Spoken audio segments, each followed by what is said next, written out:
बिहार के लाखों युवाओं के लिए इस वक्त की बड़ी खबर लेकर आए हैं। अब तक आपने बहुत मौज और ऐसो आराम कर लिए सरकार के पैसों से, लेकिन अब सरकार अपना कानून का डंडा चलाने वाला है और लाखों छात्रों पर अब सीधे तौर पे एफआईआर होने जा रही है। देखिए मामला क्या है, आइए विस्तार से बताते हैं। दरअसल बिहार में देखा गया कि बिहार के उन लाखों युवाओं के लिए जो पढ़ाई कर रहे थे, पढ़ाई के लिए दूसरे राज्य में जाते थे, जिन्होंने सरकार के भरोसे अपनी पढ़ाई का सपना पूरा किया, लेकिन अब वही भरोसा सरकार के लिए सिर दर्द बन गया है।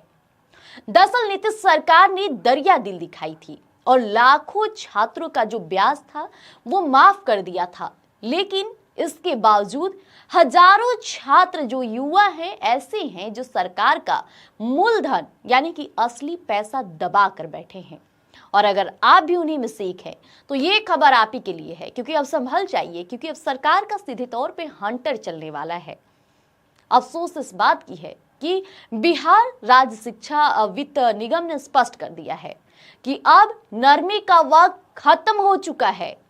सरकार ने 2018 के बाद लोन लेने वाले 3,89,363 युवाओं को बड़ी राहत देती हुई उनका ब्याज माफ कर दिया था। मकसद था कि युवाओं पर ज्यादा बोझ ना हो, बोझ कम हो जाए। लेकिन अफसोस की बात तो ये है कि 62,436 युवाओं ने अब तक किस्त जमा नहीं करना शुरू किया है। बात कर ले राजधानी पटना की, क्योंकि आप पटना वासी भी हो सकते हैं अगर आप ये वीडियो देख रहे हैं, तो चिंताजनक है, जहां करीब 7,000 युवा डिफॉल्टर की लिस्ट में शामिल हुए हैं। अब सहायक महाप्रबंधक कुमारी नीतू ने साफ कर दिया है कि जिला निबंधन सह परामर्श केंद्र यानी डीआरसीसी अब कानूनी कार्रवाई के लिए तैयार हो गया है। नियम बहुत सीधा है, पढ़ाई खत्म होने के 1 साल बाद ही आपको पैसा लौटाना ही होगा। 4 लाख तक के लोन के लिए आपको 10 साल का वक्त मिला है। फिर भी ये लापरवाही भारी पड़ने वाली है।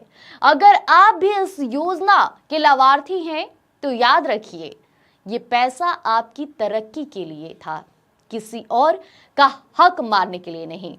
अगर आपने अब तक भुगतान शुरू नहीं किया है तो तुरंत अपने जिले के डीआरसीसी ऑफिस पहुंचे। वहां जेल की हवा या फिर कानूनी कचहरी के चक्कर काटने पड़ सकते हैं, इसलिए सावधान हो जाइए। जितना जल्दी हो सके अपने असली मूलधन जो है उसे जमा करना शुरू कर दीजिए। तो बने रहिएगा, जल्द लेकर आएंगे नया अपडेट आपके लिए। धन्यवाद।